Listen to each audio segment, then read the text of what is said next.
Hey guys, it's JFCMsnakes here, and with one day to go until the Doncaster Reptile Show, I thought it would be a good time to make how to properly transport snakes.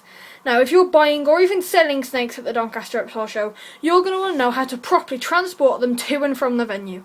So we'll get into that. In front of me I have two methods. I have the pillowcase method and the rub method. We'll start off with the pillowcases and I'll go over the pros and cons of both. So first, we'll start with the pillowcase.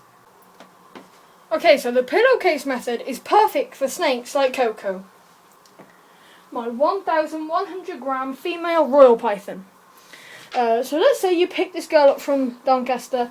You're really going to want to go for a pillowcase ahead of a rub. The reason you want to do this is because smaller snakes are a lot more, they can squeeze themselves a lot smaller, and the knot that you're putting in this pillowcase, if it isn't completely 100% tight, they will get out of it. And although it may be better in terms of secureness and making them feel comfortable, it really isn't the safest for you in terms of losing them. So what you're going to want to do is you just want to put your snake in the pillowcase like I have done. Then you want to make sure that your snake is all the way at the bottom, which you know is, and then wrap around and just tie a knot, and then just pull that as tight as possible. You want to make sure the snake's head is nowhere near the top, therefore the snake isn't going to get injured. And now your snake is ready for transport. You can see how easy that was, and the pros of a pillowcase include that air can easily pass through the really small holes in the fabric. The snake will feel really secure with this cloth covering it, and it will be dark in there. Even though the pillowcase is white, it will be quite nice and dark in there, and your snake will be very comfortable during transit. We'll now move on to using a rub for this type of size snake.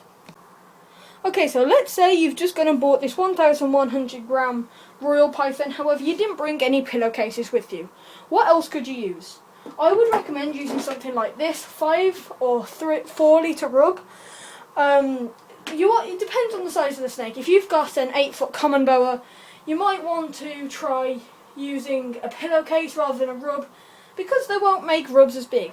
However, this is probably the biggest rub you're going to need, unless you get something a bit bigger, which you might need to switch to a 9 litre rub.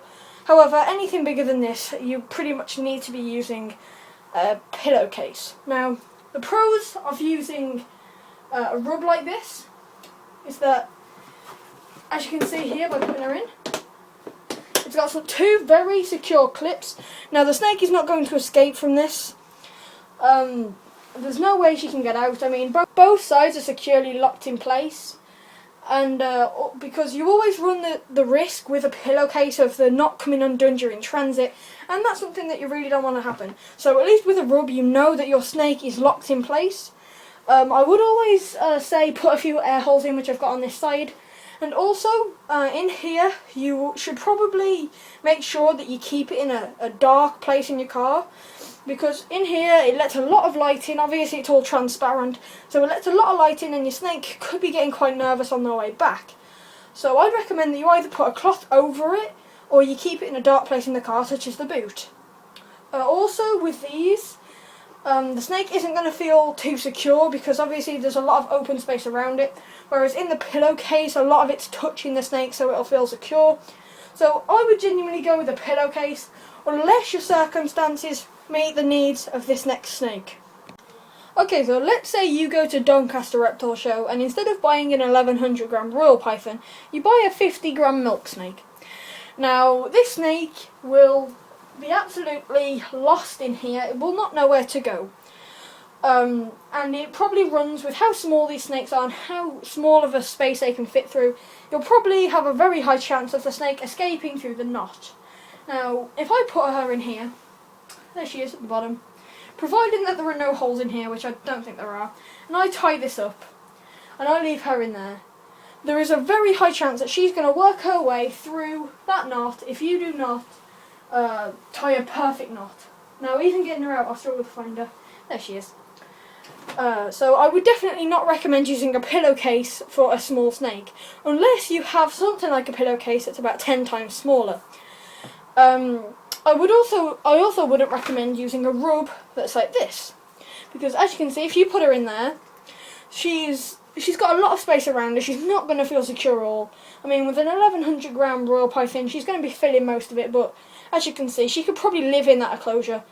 Probably not the best, but she could probably live in that enclosure. I mean, they have smaller enclosures at breeding facilities. But like I said, I wouldn't use one of these because you'll feel very insecure, and from where I am, that's about a 3-hour drive of feeling insecure. So you might be asking the question, well, what should you use? Personally, I would use something like this. Now, this one doesn't have any air holes in, just because I've just got it out the kitchen. But it's a small tub. I got it from IKEA. It's probably about 50p. I think they come in packs of about 10. But this is it. It's nothing fancy at all. It's just a little tub. And if you put her in here, it's going to be a bit hard to get her to stay in here. But this, you might actually need a bit of a bigger one for a snake this size. But I know that when I bought her, she would have fit easily in this. Just lifting her up to make sure I get her all fitted nicely, and that she's not. Okay, so you might want to put a few air holes in there, but she'll be fine temporarily. And as you can see here, if I bring it up to the camera, she's nice and securely tucked in there. Obviously with a few air holes in, she'd be fine, but she's nice and secure in there. Not a lot of light's going to come in. And I'll take this off now because, like I said, there are no air holes in there. But yeah, I would recommend using something like that kind of size. If you have any other methods of transporting snakes, leave them in the comments down below, and I'll be sure to check them out. But now, other than the physical transport, I'd like to talk about a few other things. Now, there is no need for you on the way home from picking up your animal to keep the temperature in your car blasting on heat at 90 degrees.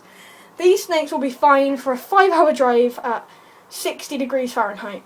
It's not going to kill them, it's not going to hurt them in any way. There is no need for that. You do want to try and keep the noise to a minimum, as obviously this snake, it's been transported all day, it's going to be a bit nervous, it's had a lot of people walking past it at the show. You might want to keep it a bit calm, and stuff like this. You might not want to be going around about 10 times as well. However, yeah, so I hope I've covered everything about transporting snakes. At my last Doncaster Reptile show, I did pick up this stunner. She has just shed. She's getting bigger with every meal. She's just moved up to mouse fluffs. She was on mouse pinkies. Well, no, when I first got her, she was on mouse pinkies. Then she moved up to 2 mouse pinkies. Now she's on mouse fluffs. So yeah, she's growing. But yeah, if you have any video recommendations or anything like that, leave it in the comment section below. And I hope you've enjoyed this video. It's been JFCMsnakes.